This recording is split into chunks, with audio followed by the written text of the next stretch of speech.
Um, Good night, State Reps Mary Lightbody is here, and welcome to Community Engagement of Burhan.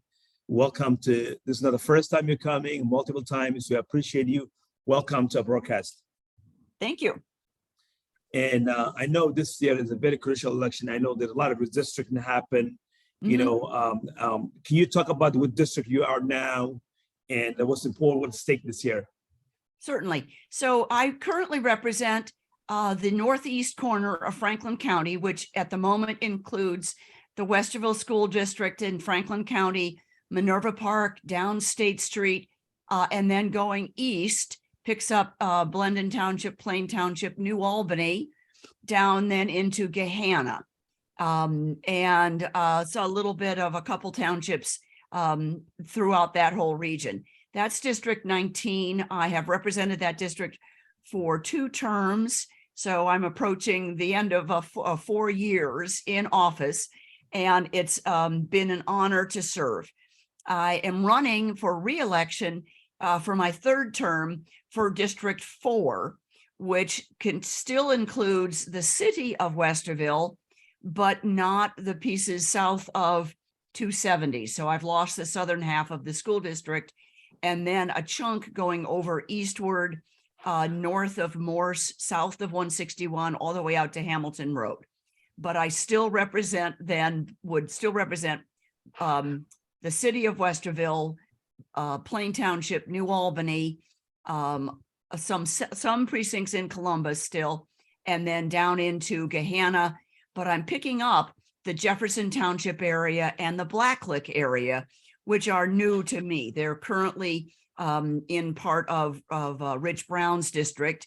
So that's part has come to me, just as the part that I have lost has gone to an excellent candidate, Munira Abdullahi, for District 9.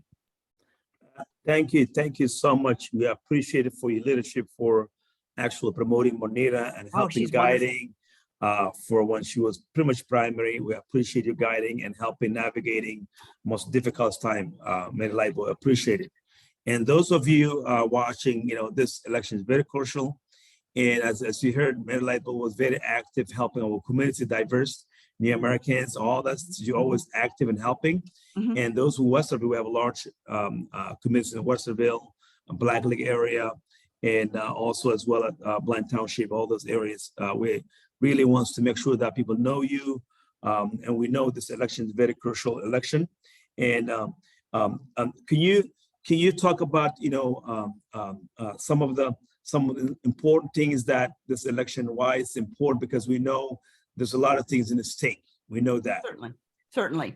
So starting at the top of the ticket, I think it's really important that we support Nan Whaley and Tim Ryan, Jeff Crossman, who's running for Attorney General, and the other statewide candidates. I think it's important that we support the 3 Democrat women who are running for the Ohio Supreme Court, because if the balance of power in the State House, both in the House and in the Senate, remains as a majority for the Republicans, then we're likely to have difficulty stopping some of the very extreme bills that have been introduced this GA.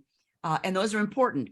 I think there's some issues that are of great concern to everyone right now. And topping the list is probably inflation, how much it costs at the grocery store. Rents are going up, prices for utilities are going up. And right now, the Republicans have in their hand billions of ARPA dollars from the federal government that they could be using for food subsidies, for rental assistance, for help with utility bills, and even for rents. And they're not doing that because they don't have the same interest in supporting growing our middle class, providing living wages for people, and reducing the costs of goods. The other big issue, I think, is the freedom of women to make decisions about their own reproductive situations. I don't think any legislature should be involved in a decision like that between a woman and her family and their doctor. I've never had to make a decision about whether to seek an abortion myself. I would not wish that upon anyone, but sometimes for medical reasons, for the health of the mother, or if the conception has occurred through rape or incest, there are important reasons why the opportunities that were available through Roe v. Wade are important for us to maintain. And that's a big issue, I think, for women and the men who support them across this state. And I think that's a big issue. Now, I'm an educator, spent 30 years teaching in public schools, 8th grade science in Columbus City. And then for the last 17 years, I've been teaching future teachers at Ohio State, Newark. And I'm really concerned about supporting full funding for education, for keeping the legislature from getting involved in what teachers shall or shall not teach. That's normally established by the State Board of Education through content standards, and those are carefully drafted with large committees of multiple kinds of people, parents, educators, professors in the field, people from Ohio Department of Education, school board members, community members, business leaders, all talk about those. And those are the standards that teachers teach. So I care about education. Burhan, you remember that my late husband had a kidney transplant and passed away suddenly because he couldn't fight off some infections that, were opportunistic. But we had really good medical insurance through Medicare because he qualified when his kidneys failed when he was 30. So it paid for our home dialysis processes, which he and I did together with bloodlines and an artificial kidney, and it paid for his transplant and his medications. Not everyone gets that good health care, and I'm really insistent upon everyone having access to high quality and affordable health care. Another issue I'm concerned about is jobs. Certainly, we need to be working on the workforce to prepare them for the jobs that are coming along, and there are the jobs of the future. We used to say that college was the end all be all, and if you didn't go to college, then you weren't worth anything. And I think that is wrong. Everyone coming out of high school has multiple choices. They can go into apprenticeships, they can go into career tech programs, they can go into a community college, they can pick up some work, they can go into the military, and they can always circle back and get a 2 or a 4-year college later on. And I think that we need to be careful that we've got people who are going into welding and being an electrician or a plumber or HVAC, or even painters and people to build houses and put the roofs on the houses and replace the windows so they're energy efficient. So I'm interested in supporting everyone being prepared for, ready for, and able to take, for good paying jobs. And then the last thing, so it's education, education, healthcare, and jobs. And the third thing that I am particularly concerned about is our environment. We need to make sure we have clean water available to all of the houses, and that means we have to replace lead pipes where they exist. We need to address lead paint that are in some of the older houses. We need to be cleaning up spills from chemicals that are getting into our soil and into the water. We need to make sure that we're controlling air pollution so that people can breathe air that's, not going to cause them to become sick. But I'm especially concerned about air and water, but also recognize that siting of manufacturing plants needs to be done very carefully, and protecting the local communities so that everyone who's living close to those facilities continues to have safe environmental conditions as well. It's amazing. It's Mary Lightbody, you educator, what's in the stake is. We appreciate for you really breaking down some of the top issues. It's important. But also, could you tell us what was your favorite bill that you really State House when you was state reps? What's your favorite bill that you really worked very hard? I know you're an educator, you advocate a lot of issues. Yep. So I have a bill that I've introduced previously, and I've got it going again this time. And it's a bill that would grow your own teachers. So most of our school districts across the state are struggling to get teachers who represent and look like the community that where they're living. So this is a bill that would allow someone who's graduating from high school, someone who is a paraprofessional in the school district, or even a substitute. Maybe right now we're allowing people with high school degrees to substitute. We would support, they would apply to us for funding.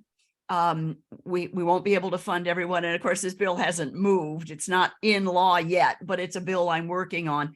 We would pay for these people to go to college, support them with mentorships through their college years, conditional upon them going back to their home district to teach for 5 years after they get their teaching license. So in our inner city schools, we have mostly white teachers. This is a way of getting some of our young African Americans or new Americans or others who are in our communities from being able to afford a college tuition, become a teacher, and be an inspiration and a mentor and a model for others from their own district going back but through the 5 years of teaching thereafter. And then my hope is that they'll stay. Right? Teaching is a marvelous career. You learn new things all the time. You really impact the lives of young children. And I've had a very happy 30-year career as a teacher because of how I feel about it.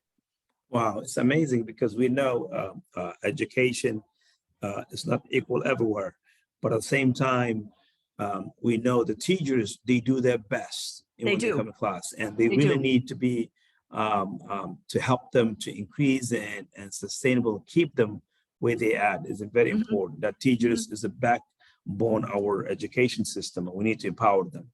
And also, I want to go over for you is there is always issues when people don't know how to navigate it. Some of the stuff. So navigation is a big issue. Yes. Anything. But I like that you focus in healthcare and healthcare workforce. Education. What's your favorite bill? I know you talk about the growing teachers and help them. Yeah. What else did you have on your Bible and you think might be helpful if you have opportunity to do more? So a bill that I've worked on both of my first 2 terms and will fight for again, assuming I get reelected and am back in the State House, is a bill that I've worked on with a constituent.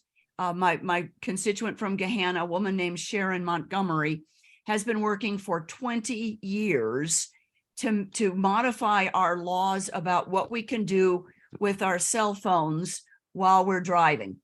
We really ought to be putting them down, shutting them off, and not using them at all, because there are too many crashes and fatalities and people who are badly hurt in those crashes because people are not paying enough attention to their driving, right? We say your eyes are on the road, your hands are on the wheel, and your brain is engaged in watching out for pedestrians and bicyclists and other traffic, the road, signs, stop signs and stop lights, paying close attention to prevent crashes and to keep everyone safe on our roads. We've been working on it. My bill is a Democratic bill. There's also a Republican bill. I'm going to work hard with those that are pushing the Republican bill to come to one bill that we can have bipartisan support on, get that through to the finish line.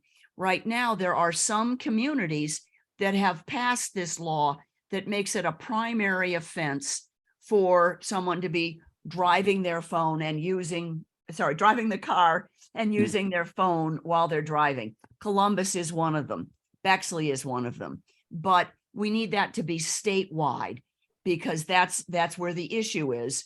My bill seeks to include requirements that the police and the like sheriff's departments, when they're stopping someone, that they collect demographic information about that stop and then report both the stops and the tickets that they issue to people with a phase in for education so that everybody knows that this is law, now a primary law. The moment it's secondary, so that means you can be stopped if there's something else that the police officer wants to stop you for, like an expired license plate registration, a taillight or a headlight that's out, or you're weaving crazily along the road, those kinds of things. They can stop you for that and then see that you're using your phone. But this bill would say you can't use your phone at all. It will stop you if you are, and that will keep more people safe. But I want to make sure that we're paying close attention to unbiased,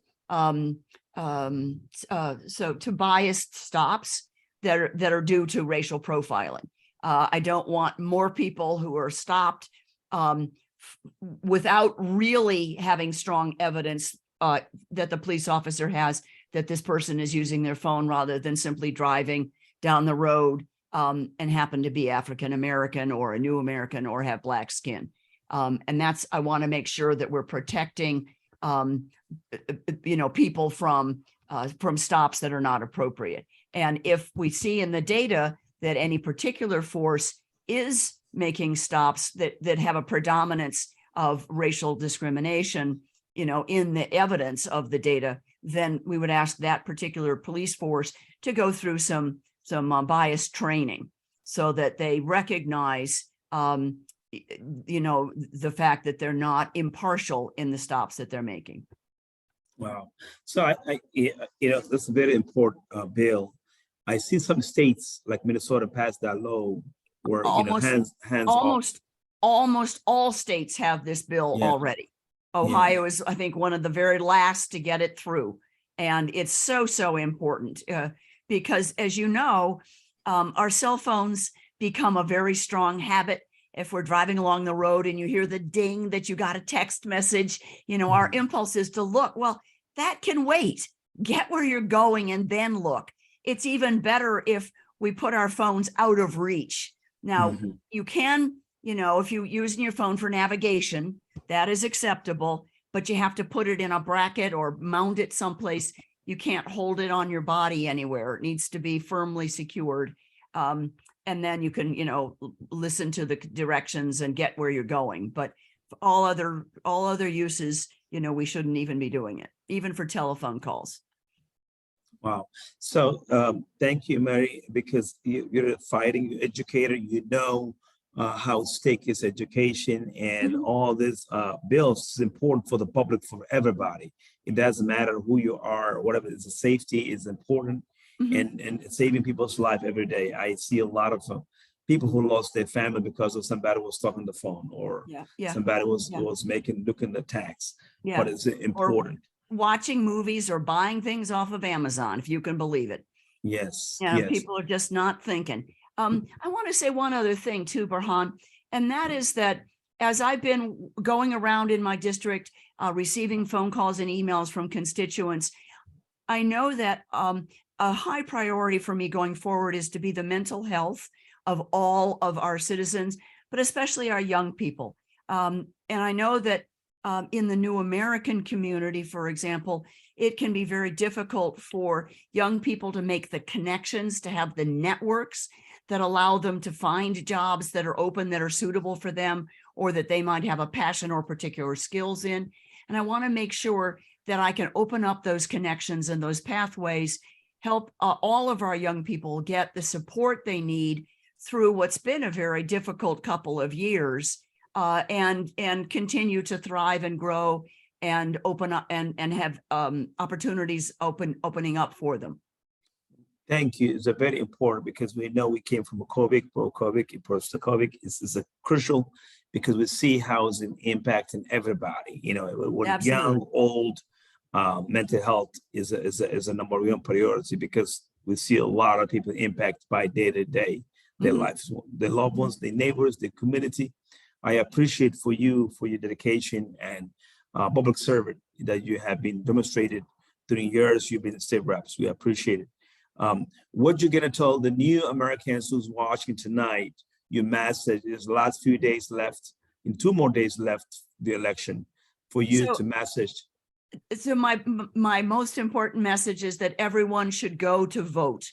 Now, I'd love to have people vote for me to keep me in office, but that's not as important as everybody just going out and voting, choosing the candidates that they think are the best. We're passing out Democratic sample ballots at the Board of Elections.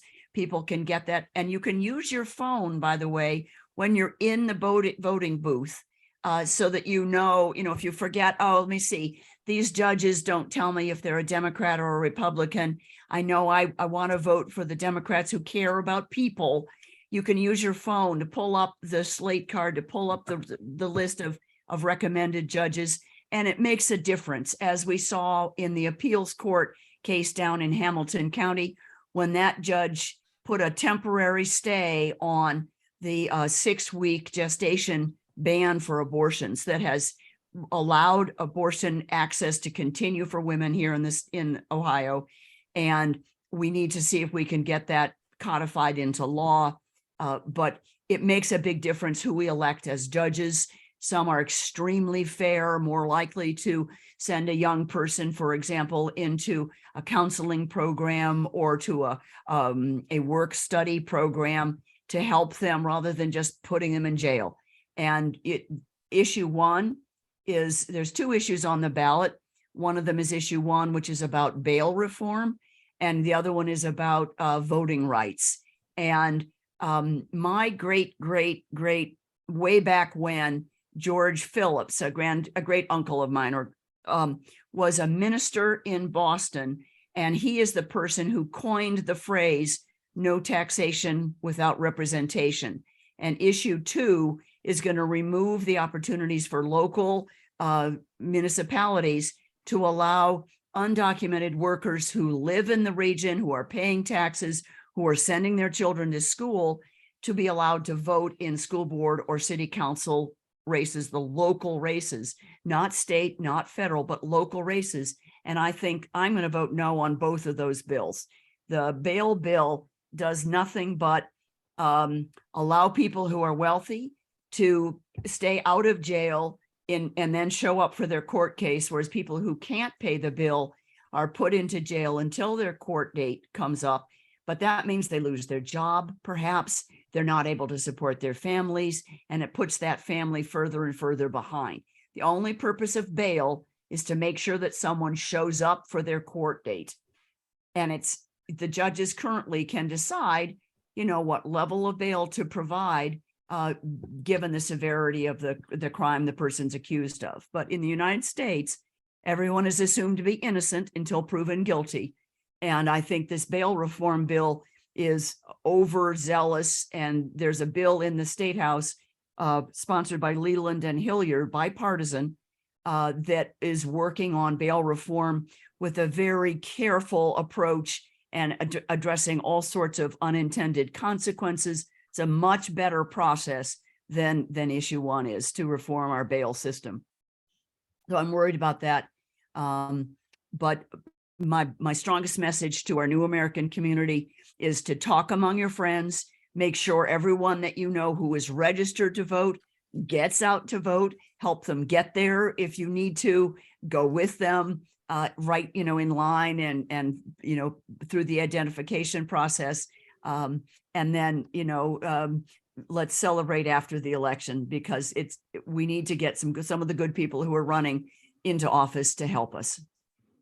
Thank you, Mary. We appreciate for your leadership. We demonstrated leadership, educating about some of the issues that are in stake today, this election. And thank you so much for actually addressing and breaking down to understand who is going to impact those issues. This is important because a lot of people forget the issues. A lot of them, they don't look at. Well, and there's other issues in Columbus that I'm not familiar with because they're not on my ballot. But I know there's a school levy in New Albany, and also an issue for park system. Those are issue 4 for the schools in New Albany, and issues 8 and 9 that would increase taxes just very slightly to allow them to build a really nice indoor facility for recreational opportunities through the winter time. That's important, because those are the really impacted by the people's pockets, and to make sure that really people understands those issues are very important. And then also we know inequality is income people. It's a completely different layer. Somebody who can afford, somebody who cannot afford. Right. Yeah, thank you so much. And one more last question is, we're gonna wrap it up, and I want to make sure everybody who's watching, remember, Mary Lightbody, District 4, please look at slate and make sure you're elected, because you demonstrated the most effective way of educating the communities, and not only Americans, but also across the board. We thank you for your leadership, and we want to make sure that everybody come on board last 2 days. What's your message, final message you can give people to say things for you? I repeat again. Well, I would tell you, please to vote for Mary Lightbody for state rep for District 4. But I also want to say thank you to you, Burhan. You're a marvelous support and a good friend of mine. I appreciate that. And I appreciate the hard work that you put into helping everyone in our communities know how important it is to be informed about the candidates and the issues, and to get out and absolutely vote. Thank you so much again, and always welcome. And you always come in our engagement. Again, we appreciate it for you coming back again for community engagement with Burhan Ahmed. Thank you so much, and wish you the best. Thank you very much. Thank you. Bye-bye.